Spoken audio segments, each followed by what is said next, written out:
Florida looks from the surface like the flattest and least mysterious state in the country. No mountains, no canyons, nothing that suggests hidden depth. But Florida sits on top of one of the most extensive limestone cave networks anywhere on the planet, a honeycombed underground world of sinkholes, springs and flooded passages that most of the 60 million people who visit the state every year will never see, and that a documented number of trained, certified experts have never come back out of. This video counts down 9 real underground and restricted places in Florida, all of them documented in State Wildlife Agency records, National Register of Historic Places filings, or peer-reviewed cave diving fatality studies. Several require government registration just to attempt. One of them has killed more experienced divers than almost any single site in the country and is still legally open to anyone with the right certification card. Stay with me to the end, because the final site on this list is nicknamed the Mount Everest of cave diving,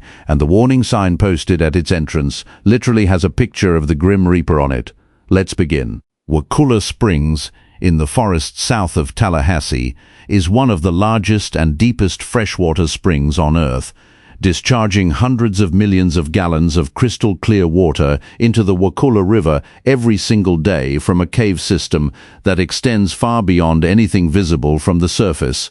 The Springs Basin has been famous for more than a century, drawing tourists on glass-bottom boat tours since the 1930s and serving as a filming location for several old Tarzan movies and the original 1954 creature from the Black Lagoon, its clear water making it one of the most photogenic natural attractions in the entire state. What most of those boat tour visitors never learn is what lies beneath the surface they're floating on. Cave divers exploring Wakulla's underwater passages have mapped miles of flooded tunnel extending far under the surrounding forest, discovering along the way the fossilized remains of mastodons, giant ground sloths, and other Ice Age megafauna that apparently fell into the spring or were carried there by prehistoric flooding tens of thousands of years ago. The cave system's scale and depth make it one of the most significant sites in the world for understanding both Florida's prehistoric ecology and the underwater geology of the state's karst aquifer. Recreational diving into Wakulla's cave system is heavily restricted, permitted only to research teams and elite technical cave divers operating under formal agreements with the Florida Park System, given both the extreme technical difficulty of the passages and the scientific and archaeological sensitivity of what's been found inside them. For nearly everyone else, Wakulla Springs remains exactly what it appears to be from a boat,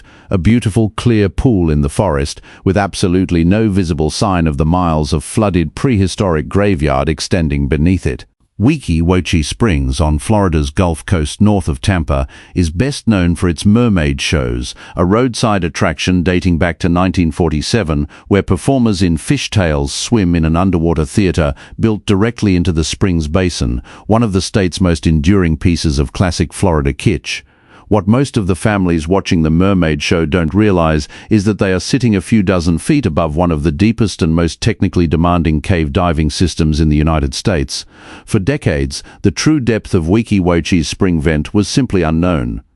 Early exploration attempts by divers using conventional scuba equipment were unable to reach the bottom, and for years the cave was informally assumed by some to be effectively bottomless. It took specialized cave diving expeditions using mixed gas equipment and advanced technical training to finally push past 400 feet, revealing a narrow, twisting cave system that continues even deeper, one of the most extreme technical dives attempted anywhere in Florida's extensive spring network. Public access to Weeki Wachee's cave system beyond the shallow surface areas is prohibited, restricted entirely to permitted research and exploration teams working with the state park, a policy driven by both the extreme technical danger of the deep cave passages and the need to protect a fragile, still only partially mapped underground environment.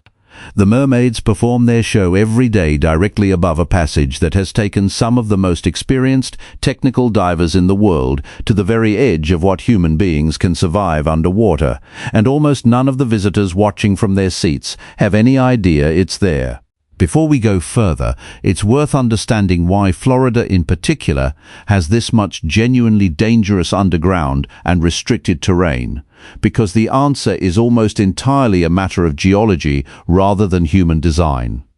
Florida sits on top of one of the largest and most extensive limestone platforms in North America, rock that has been dissolving slowly for millions of years as slightly acidic rainwater percolated through it, carving out an underground network of caves, channels, and voids collectively known as karst topography. When those underground voids collapse or fill with water, they produce the sinkholes and freshwater springs that define so much of Florida's natural landscape, features that are beautiful from the surface and, in many cases, extraordinarily dangerous just a few dozen feet below it.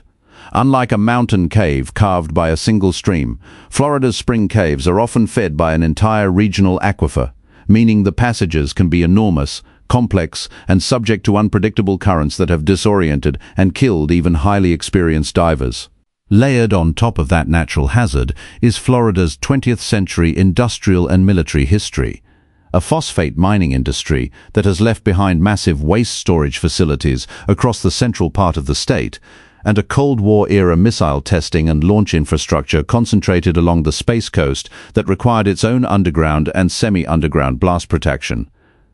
Florida's restricted underground spaces, in other words, come from two very different sources happening in the same state at the same time. A limestone foundation that has been quietly hollowing itself out for millions of years, and a much more recent industrial history that added its own hazards directly on top of it.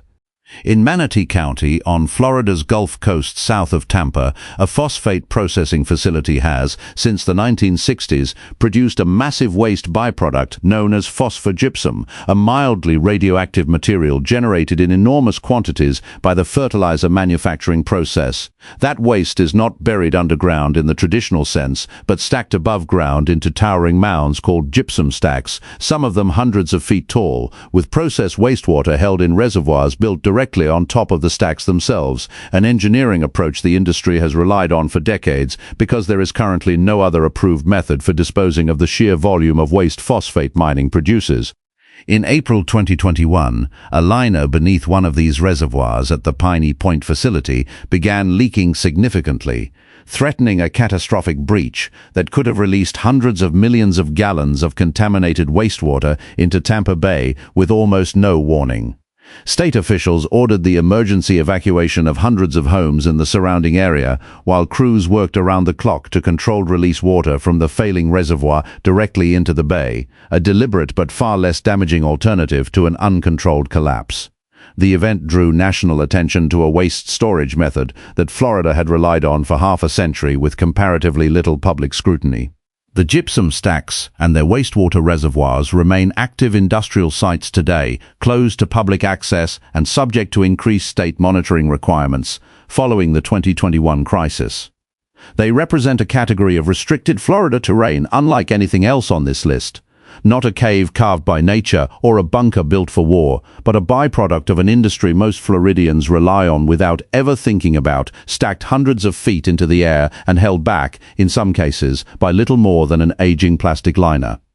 If you're finding these hidden and dangerous corners of Florida as fascinating as we are, we'd really appreciate it if you hit that like button and consider subscribing. It helps us keep making videos like this one. Now, let's keep going. Along Florida's Space Coast, the original launch infrastructure built at Cape Canaveral during the earliest years of the American space and missile programs included a series of reinforced concrete blockhouses, partially buried and heavily hardened structures designed to protect launch control personnel from the catastrophic explosion of a rocket or missile on the pad just a short distance away. Complexes like the original Missile Row, used throughout the 1950s and 1960s to test launch early American ballistic missiles, including the Atlas and Titan programs that would later evolve into NASA's crewed spaceflight vehicles, required this kind of hardened, semi-underground protection because early rocket technology failed on the launch pad often enough that the danger to nearby personnel was constant and real. As NASA and the Air Force's launch technology matured and newer, safer control facilities were built farther from the pads, many of the original 1950s and 1960s era blockhouses and their associated underground cabling and support infrastructure were decommissioned, their launch complexes retired as the space program moved on to newer generations of rockets. Several of these original structures still stand today across the Cape Canaveral Space Force Station property, some preserved for historical purposes, others simply left in place, closed off from any public access as part of an active military installation and space launch facility that continues to control who can enter its grounds. Public access to Cape Canaveral's active launch infrastructure, including its historic Cold War-era blockhouses, requires military authorization and is not available to casual visitors, even though a portion of the broader Kennedy Space Center complex next door does offer public tours. The result is a strange landscape along Florida's Atlantic coast where cutting-edge modern rocket launches happen within sight of Cold War-era concrete bunkers that most of the tourists watching the launches have no idea are there, remnants of an earlier, far more dangerous era of American rocketry. Near the town of Warm Mineral Springs on Florida's Gulf Coast and at the nearby archaeological site of Little Salt Spring, two of the most scientifically significant underwater sites in North America sit largely closed to casual visitors, protected specifically because of what researchers have found preserved in their depths. Both springs contain deep oxygen-poor water at their lower levels that has preserved organic material, including human remains and wooden artifacts, for periods extending back more than 10,000 years, offering archaeologists a genuinely rare window into some of the earliest known human presence in North America. Divers and researchers working at Little Salt Spring have recovered wooden stakes,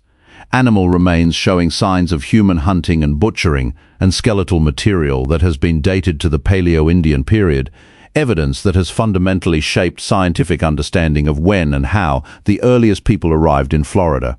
The preservation conditions inside these springs, cold, dark, low-oxygen water that dramatically slows decomposition, are almost unique in the archaeological record, making every dive into their depths a genuinely delicate scientific operation rather than a simple recreational activity. Because of both the archaeological sensitivity of the sites and the technical diving hazards involved in reaching the deeper preserved layers, access to the most significant portions of both springs is tightly restricted to permitted research teams working in coordination with universities and state archaeological authorities.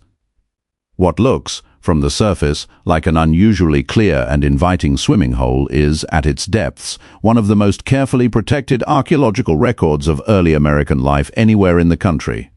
Peacock Springs, in a rural stretch of Suwannee County in North Florida, connects to one of the longest mapped underwater cave systems in the continental United States, a sprawling network of interconnected springs and passages that cave divers have surveyed for miles beneath the surrounding forest floor. The park includes several named springs, each with its own entrance into the same connected system, making it one of the premier cave diving training and exploration sites in the entire country for divers with the proper certification. Unlike the fully open water sections closer to each spring's entrance, where certified cave divers can explore relatively freely, the system's more remote and technically demanding passages are subject to specific access protocols managed by the Florida Park System, reflecting both the genuine danger of the deeper cave sections and the need to protect a fragile underground environment from excessive traffic. Several fatalities have occurred in the Peacock Springs system over the decades, almost all involving divers who exceeded the boundaries of their training or equipment. A pattern common across Florida's cave diving community that has driven increasingly strict certification and registration requirements at the state's most significant cave sites. The park today operates as a working balance between public recreational access and genuine restriction. Casual swimmers and snorkelers can enjoy the surface areas freely. Certified cave divers can explore significant portions of the mapped system with proper permits, and the most remote, technically extreme passages remain accessible only to the small community of elite technical divers and researchers with the training and equipment to survive conditions that have proven fatal to less prepared visitors. Devil's Den, near the small town of Williston in north-central Florida, presents a striking contrast between its accessible surface areas and the more demanding cave system that extends beyond them. The spring itself sits inside a partially collapsed dry cave, creating an almost otherworldly scene where sunlight streams down through a natural opening in the ceiling into crystal-clear 72-degree water below, an image that has made it one of the most photographed diving and snorkeling spots in the state. The immediate spring basin is open to certified divers and snorkelers year-round, but the site's name comes from a genuinely more extensive and demanding cave system extending beyond the illuminated cavern that draws most visitors, passages that require full cave certification and specific site orientation to attempt safely. Like many of Florida's spring cave systems, Devil's Den has recorded diving fatalities over the decades, involving divers who ventured beyond their training into the system's more remote and disorienting sections. Incidents that have reinforced the strict certification requirements the site's operators enforce for anyone attempting to go beyond the main illuminated chamber. What makes Devil's Den distinct on this list is how directly its two faces sit next to each other.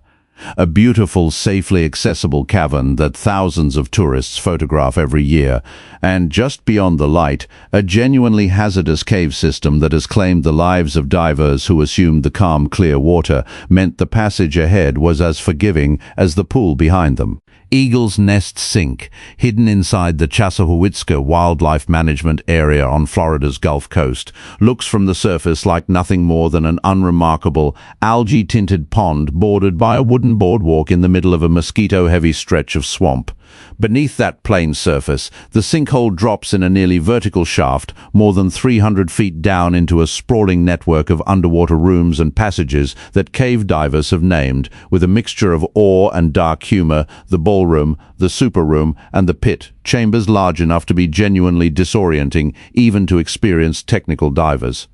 Eagle's Nest has earned a reputation within the cave diving community as one of the most dangerous dive sites in the world, sometimes called the Mount Everest of cave diving. Between 1981 and 2018, at least 11 divers died attempting to explore its depths, a toll that includes both untrained visitors who had no business attempting the dive and, more troublingly to the diving community, several highly experienced cave diving instructors who nonetheless made fatal mistakes in an environment that offers essentially no margin for error. The site was closed entirely to public access between 1999 and 2003, following a cluster of fatalities, before Florida wildlife officials reopened it under a strict new regulatory framework.